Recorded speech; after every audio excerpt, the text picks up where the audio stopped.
మా latest videos కోసం మా ఈ తెలుగు న్యూస్ ఛానల్ సబ్స్క్రైబ్ చేసి గంట సింబల్ యాక్టివేట్ చేసుకోండి. ఈ సంవత్సరం అనగా 2024లో విజయవాడలో భారీ ఎత్తున వరదలు వచ్చాయి.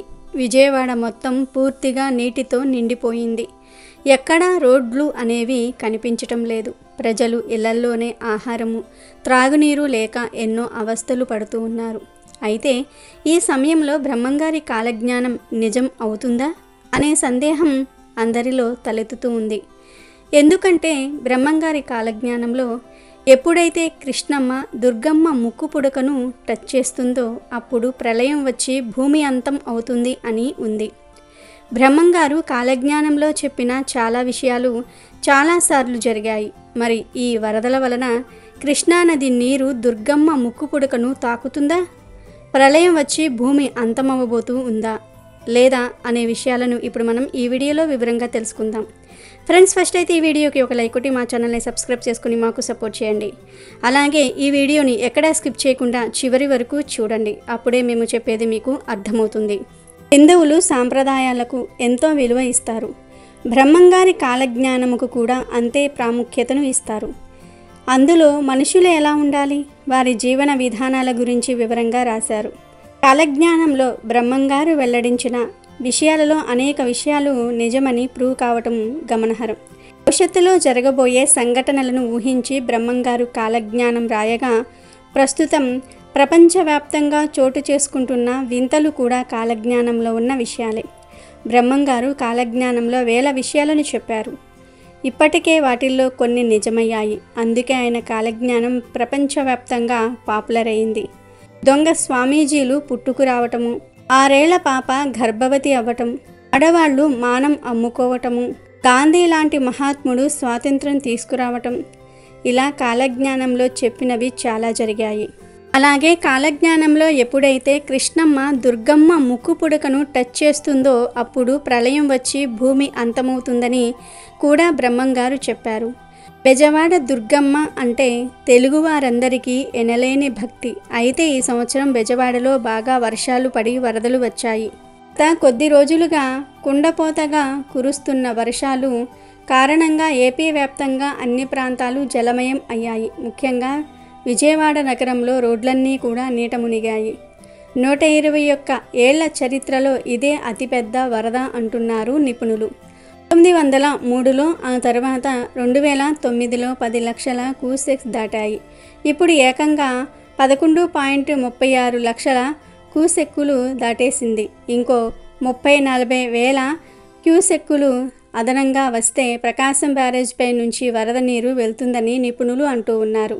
గతంలో ఎప్పుడూ లేని స్థాయిలో భారీ వర్షపాతం నమోదు కావడంతో వరదలు ప్రాజెక్టులు నిండిపోయి విజయవాడను నీళ్లతో నింపేశాయి. ముఖ్యంగా బుడమేరు వాగు వెనక్కు ప్రవహిస్తూ ఉండటంతో ఆ సమీప ప్రాంతంలోని నివాస గృహాలు చాలా వరకు ముప్పులోనే ఉన్నాయి. వేలాది మంది నిరాశ్రయులు అయ్యారు. గతంలో ఎప్పుడూ లేని విధంగా విజయవాడను వరద నీరు ముంచెత్తటంతో భారీ నష్టమే జరిగింది. గత 20 ఏళ్లలో ఎప్పుడూ లేనంతగా విజయవాడ ముప్పుకు గురైంది. విజయవాడ చుట్టుప్రక్కల ఉన్న వాగులన్నీ కూడా పోటెత్తి విజయవాడ నగరాన్ని ముంచేశాయి. నగరంలో ఎక్కడ చూసినా వరద నీరే దర్శనమిస్తూ ఉండటంతో ప్రజలు ఇంటి నుంచి బయటకు వచ్చేందుకు భయపడుతూ ఉన్నారు. వేలాది మోటార్ సైకిళ్లు, కార్లు సైతం ఇంకా నీట మునిగే ఉన్నాయి. ప్రజలు నిత్యావసరాలకు కూడా ఇబ్బందులు ఎదుర్కొంటూ ఉన్నారు. విరామం లేకుండా కురుస్తున్న వర్షాలు కూడా సహాయక చర్యలకు ఆటంకం కలిగిస్తూ ఉన్నాయి. ఇప్పటికే వేలాది మందిని పునరావాస కేంద్రాలకు తరలించి వారికి అన్ని ఏర్పాట్లు చేశారు. ఇంకా కొంతమంది ఇళ్ల నుంచి బయటకు రావటం లేదు. జాతీయ రహదారులపైకి నీరు పూర్తిగా చేరుకోవడంతో చాలా వరకు రాకపోకలు స్తంభించాయి. తెలంగాణ, ఆంధ్రప్రదేశ్ మధ్య రాకపోకలు దాదాపుగా నిలిచిపోయాయి. ఆర్టీసీ బస్సులు, రైళ్ల ప్రయాణానికి ఆటంకం ఏర్పడింది. దీంతో చాలామంది ప్రయాణికులు మార్గమధ్యంలోనే నిలిచిపోయారు. ఇదిలా ఉంటే బెజవాడ గతంలో ఎప్పుడూ లేని విధంగా ముప్పునకు గురి కావటంతో వీర బ్రహ్మంగారి కాలజ్ఞానం నిజమవుతుందా అనే చర్చ మొదలైంది. కృష్ణమ్మ దుర్గమ్మ ముక్కు పుడకను తాకుతుందా అనే చర్చ మొదలైంది. బెజవాడ దుర్గమ్మ ఎంతో శక్తివంతమైన దేవత. ఆ తల్లి ఎప్పుడూ బెజవాడలో సంచరిస్తూ ఉంటుందనే విషయం అందరికీ తెలిసిందే. ఈ విషయాన్ని అందరూ నమ్ముతారు కూడా. మన పెద్దల కాలం నుండి దీనికి సంబంధించిన ఒక కథ బాగా ప్రచారంలో ఉంది. అది 1955వ సంవత్సరం. అప్పుడే రోజులు మారాయి అనే ఒక మూవీ రిలీజ్ అయింది. అది అక్కినేని నాగేశ్వరరావు గారు యాక్ట్ చేసిన మూవీ. ఈ సినిమా చాలా పెద్ద హిట్ అయింది. రైతులకు బాగా కనెక్ట్ అవ్వటంతో మన స్టేట్ అంతా కూడా ఆల్మోస్ట్ ఈ సినిమాను చూశారు. ఈ సినిమాను చూడడానికి మనుషులే కాదు, స్త్రీ రూపంలో ఆ దుర్గమ్మ కూడా వచ్చి చూసింది. అది సెకండ్ షో కావటం వలన మూవీ అయిపోయాక ఆమె బయటకు వచ్చి ఒక రిక్షా అతన్ని ఇంద్రకీలాద్రికి వెళ్ళాలని అడిగింది. ఆ రిక్షా అతను కూడా సరే అమ్మా అని ఎక్కించుకొని రిక్షా తొక్కుతూ వెళ్తూ ఉన్నాడు. ఆ రిక్షా అతని పేరు వెంకన్న. రిక్షా ఎక్కిన ఆమె ఎర్రటి చీర కట్టుకుని నుదుటిన పెద్ద బొట్టు పెట్టుకుని స్వయంగా అమ్మవారిలాగా ఉంది. అక్కడ నుండి ఆయన రిక్షాలో వస్తూ ఉండగా ఆవిడ మాట్లాడుతూ, బాబు అర్ధరాత్రి సమయమైంది కదా, మొత్తం చీకటిగా ఉంది, అర్ధరాత్రి దుర్గమ్మ గ్రామ సంచారానికి వస్తుందంటారు కదా, నీకు భయం వేయట్లేదా అని అడుగుతుంది. దానికి సమాధానంగా ఆ రిక్షా వెంకన్న, అమ్మా దుర్గాదేవి మా తల్లి దగ్గర ఏ బిడ్డకు భయముంటుంది చెప్పు తల్లి, భయమెందుకు మాకు అన్నాడు.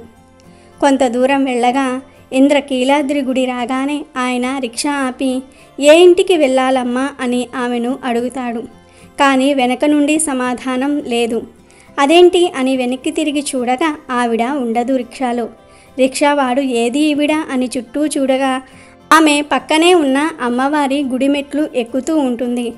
అదేంటి అమ్మా డబ్బులు ఇవ్వలేదు అని అక్కడి నుండే అడుగుతాడు వెంకన్న. అప్పుడు ఆ అమ్మాయి నీ తలపాగాలో పెట్టాను చూడు అంటుంది. వెంకన్న తలపాగాలో చూసుకోగా అమ్మవారి బంగారుపు గాజు ఒక పక్క, 10 రూపాయల నోటు మరో పక్క ఉన్నాయి. మళ్ళీ ఆవిడ వైపు వెంకన్న తిరిగి చూస్తాడు. అలా వెంకన్న చూస్తూ ఉండగానే ఆవిడ మెట్ల మీదే మాయమైపోతుంది. వెంటనే ఆయనకు అర్థమవుతుంది తన రిక్షా ఎక్కింది ఆ అమ్మలగన్న అమ్మ, ముగలమ్మల మూలపుటమ్మ దుర్గమ్మే అని. దాంతో ఒక్కసారిగా ఆనందంతో వెర్రి కేకలు వేయటం మొదలు పెడతాడు. చుట్టుపక్కల ఉన్న వాళ్ళందరూ కూడా పరుగు పరుగున వచ్చి ఏమయ్యింది ఏంటి అని అడుగగా వారికి జరిగిందంతా కూడా చెప్తాడు. బ్రాహ్మణ వీధిలో ఉన్న అమ్మవారి ఉపాసకులకు వచ్చింది అమ్మవారే అని అర్థమైపోతుంది. ఇలా ఎన్నో సంఘటనలు విజయవాడలో జరిగాయి. ఈ సంఘటన అప్పటి ఆంధ్రకేసరి అనే పత్రికలో కూడా గాజు ఫోటోతో సహా వేశారు. అలాగే అమ్మవారే మహిషాసుర మర్దినిగా అవతరించారు. దానవ వంశానికి మూల పురుషుడైన ధనువుకు రంభుడు, కరంభుడు అని 2 కుమారులు. వీరిద్దరూ పుట్టుకతో దానవులైన గుణంలో ప్రవర్తనలో చాలా మంచివాళ్ళు అని విశ్వవిఖ్యాతి గడించారు. వీరిద్దరికీ ఉన్న ఒకే ఒక్క లోపం సంతానం లేకపోవటం. ఆ లోపం సరిదిద్దుకోవాలని వారిద్దరూ కూడా తపస్సు చేయాలని సంకల్పించుకున్నారు. కరంభుడు పంచనందం అను మడుగులో దిగి ఒంటికాలి మీద తీవ్ర తపస్సు ప్రారంభించాడు. రంభుడు దానికి దగ్గరలోనున్న ఒక సాల వృక్షాన్ని ఎక్కి నిష్ఠతో అగ్నిదేవుణ్ణి గూర్చి తపస్సు ప్రారంభించాడు. కాలంతో పాటు వారిరువురి తపస్సు కూడా వేగంగా సాగుతుంది. వారి తీవ్ర తపస్సు ఇంద్రుణ్ణి భయభ్రాంతులకు గురి చేసింది.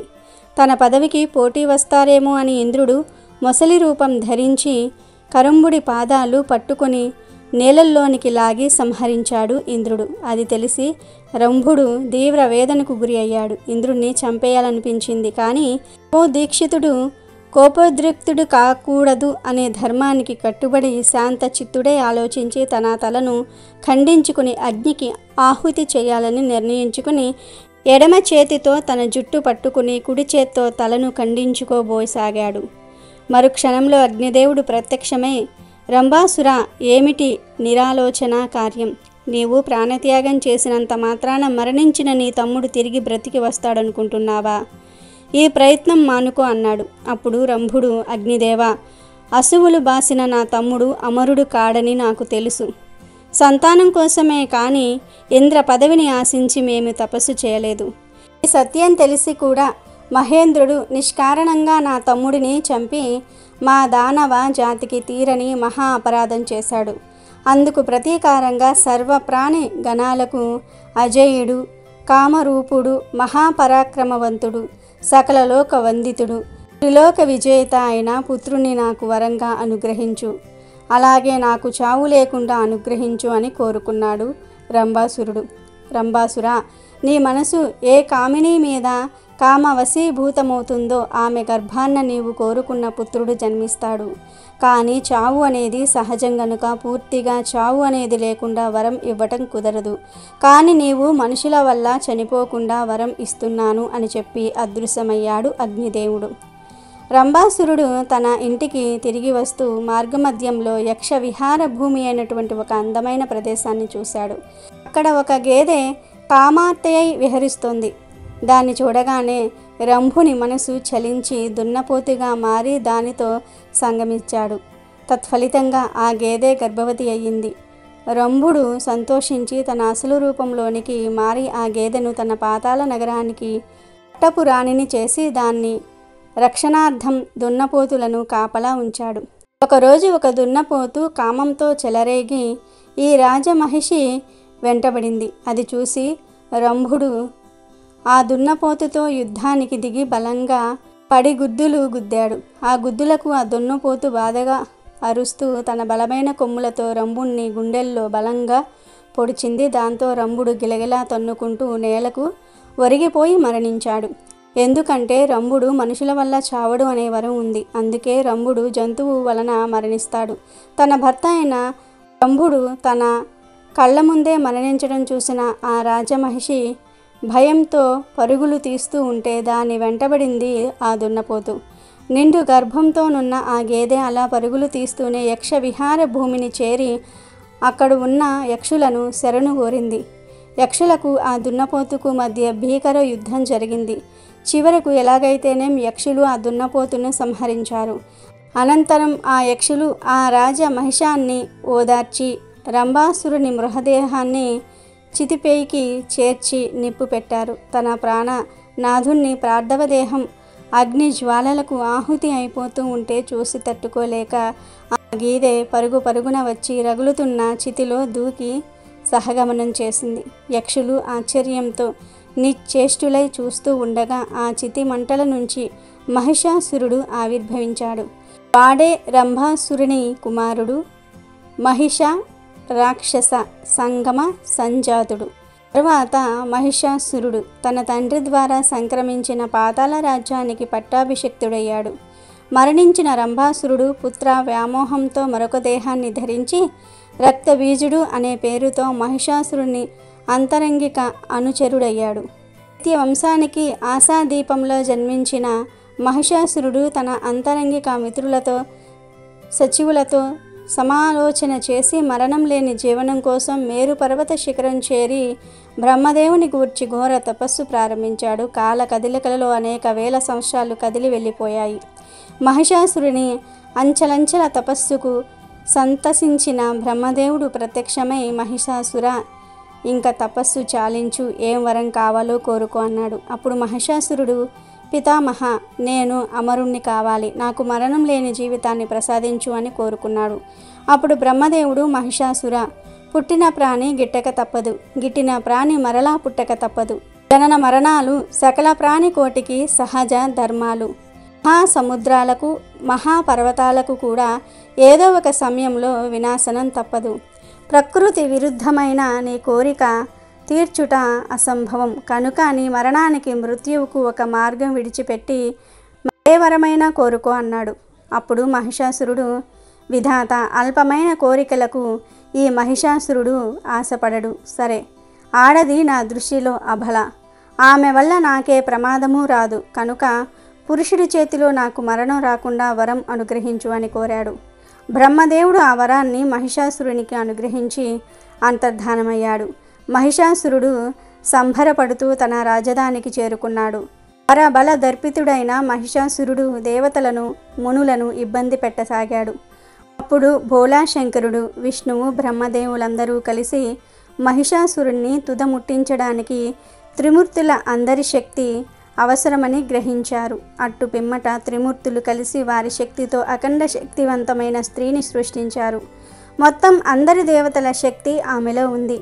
1000 చేతులతో అత్యంత శక్తివంతురాలుగా సృష్టింపబడిన ఆమె కనకదుర్గాదేవి. శంకరుడు ఆయన శక్తితో మరో త్రిశూలం సృష్టించి ఆమెకు ప్రసాదించగా, విష్ణు భగవానుడు తన విష్ణు చక్రాన్ని, ఇంద్రుడు తన వజ్రాయుధాన్ని, మిగతా దేవతలు వారి వారి ఆయుధాలను కనకదుర్గాదేవికి ఇచ్చారు. సృష్టిని నడిపించేది ఆమెలో ఉన్న జగన్మాత దుర్గమ్మ.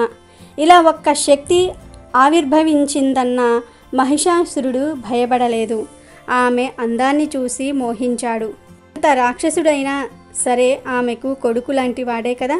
అందుకే మహిషాసురుణ్ణి పాతాళ లోకానికి వెళ్ళి అక్కడ పాలించుకోమని అమ్మవారు వార్త పంపింది. తిరిగి నన్ను పెళ్లి చేసుకో అని మహిషాసురుడు అమ్మవారికి వార్త పంపాడు. ఇక జగన్మాతకు తీవ్ర కోపం వచ్చి అతన్ని యుద్ధానికి రమ్మని పిలుస్తుంది. ఆ యుద్ధంలో మహిషాసురుడి పవర్ఫుల్ సేనలను కొన్ని నిమిషాలలోనే బూడిద చేసింది అమ్మవారు. చివరికి మహిషాసురుడే యుద్ధానికి రావాల్సి వచ్చింది. అప్పటికి కూడా తన మనసును మార్చుకోమని అమ్మవారు మహిషాసురుణ్ణి అడుగుతుంది. కానీ మహిషాసురుడు అప్పటికి మాట వినలేకపోవటంతో అమ్మ అతన్ని తన కాళ్ల కింద తొక్కి శివుడి దగ్గర తీసుకున్న త్రిశూలంతో పొడిచి అంతం చేస్తుంది. అప్పుడే అమ్మ మహిషాసుర మర్దినిగా మారింది. ఇది జరిగింది కర్ణాటకలోని చముండ హిల్స్ మీద అని అక్కడ స్థల పురాణం చెప్తుంది. అక్కడి నుంచి వచ్చి ఇక్కడ ఇంద్రకీలాద్రిలో వెలిశారు అమ్మవారు. ప్రపంచంలో ఎన్నో ప్రదేశాలు ఉండగా ఇక్కడే ఎందుకు వెలిశారు అనడానికి కొన్ని రీజన్స్ కూడా ఉన్నాయి. కృతయుగంలో ఖేలుడు అనే యక్షుడు దేవి కోసం తపస్సు చేశాడు. చాలా ఘోరంగా తపస్సు చేశాక దేవి ప్రత్యక్షమైంది. ఏం వరం కావాలి అని అడిగితే ఆ తల్లి ఎప్పుడూ తన గుండెల్లో ఉండిపోవాలని కోరుకుంటాడు ఆ ఖేలుడు. దానికి దేవి సమాధానం ఇస్తూ, రాబోయే కాలంలో నేను భూమి మీద అసుర సంహారం చేసి నీ దగ్గర ఉంటాను. నువ్వు ఒక పర్వతంగా మారి ఇదే ప్లేస్లో ఉండు అని చెప్తుంది. అందుకే అప్పటి నుంచి ఇది కేలాద్రి అని పిలువబడుతుంది. అద్రి అంటే కొండ అని అర్థం. ముందే పార్వతీదేవి శక్తి, కానీ అది బయటకు రావటం మహిషాసుర సంహార సమయంలో జరిగింది. అలా మహిషాసురుణ్ణి అంతం చేశాక దేవి ఉగ్రరూపంలో ఉంది.